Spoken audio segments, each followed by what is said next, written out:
Le conflit dans le nord et le centre du Mali continue d'empirer avec la montée en puissance de l'extrémisme islamiste et la recrudescence des violences ethniques et du banditisme. Plus de 135 000 Maliens ont fui dans les pays voisins depuis 2012. En Mauritanie, on recense près de 55 000 réfugiés maliens, dont 58% d'enfants, ce qui en fait le deuxième pays d'accueil pour ces réfugiés après le Niger.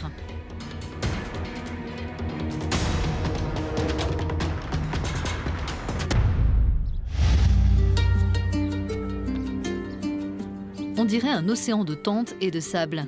Mbera est le seul camp qui accueille des réfugiés maliens en Mauritanie. Ils sont 55 000 à avoir parcouru 60 km depuis la frontière pour venir s'installer ici. Et de nouveaux arrivants continuent d'affluer. Près des 2/3 des réfugiés sont des enfants et pour eux, aller à l'école est aussi important que d'avoir accès à de la nourriture et à des soins.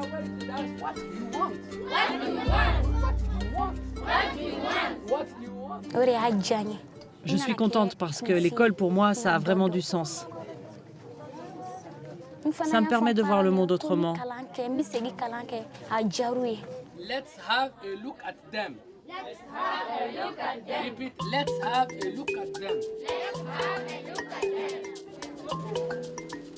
La scolarisation est loin d'aller de soi pour ces enfants. Les filles qui résident dans le camp sont de plus en plus exposées au mariage précoce et les garçons au travail infantile. En plus de ces menaces qui pèsent sur eux, ils sont nombreux à être traumatisés après ce qu'ils ont vécu au Mali. J'ai été forcée de me marier quand j'avais 15 ans. Le mariage n'a pas été une réussite parce que j'ai eu une grossesse très difficile. J'ai survécu et après, mes parents m'ont suggéré de partir en Mauritanie. Sadio a aujourd'hui 17 ans, elle est mère d'une petite fille de 2 ans.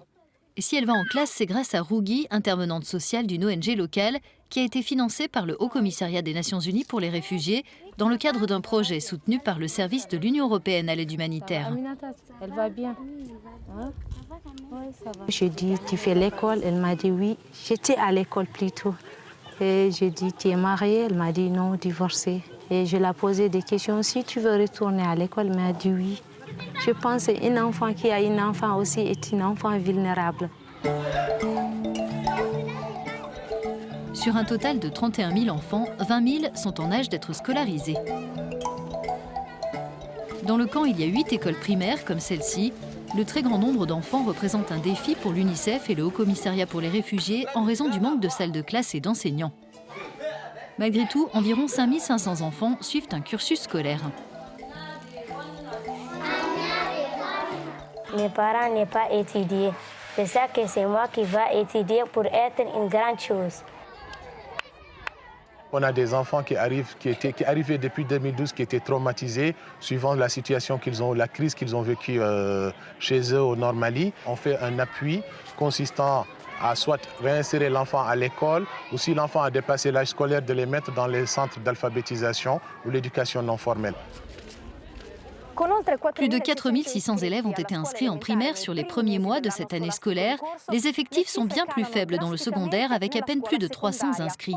La difficulté, c'est de faire en sorte que les enfants poursuivent leur parcours dans le secondaire. L'an dernier, ils étaient environ 50 à terminer le lycée. L'Union européenne relève le défi, notamment en construisant des écoles. Ici, un lycée doit ouvrir prochainement. Ce chantier représente à lui seul le rôle joué par l'éducation dans la construction d'un avenir à long terme pour ces enfants, d'après le service européen à l'aide humanitaire. L'éducation est l'un des volets de l'aide humanitaire qui est le moins bien financé. En premier, il y a la nourriture, les abris, les soins, l'eau et l'éducation qui ne reçoit que 3% des financements humanitaires mondiaux. C'est pour cela que l'Union européenne a décidé de soutenir ce secteur et nous avons réussi à faire passer de 1 à 10% la part dédiée à l'éducation dans notre budget humanitaire. L'éducation en contexte d'urgence donne aux enfants un sentiment de normalité et des compétences fondamentales pour leur avenir.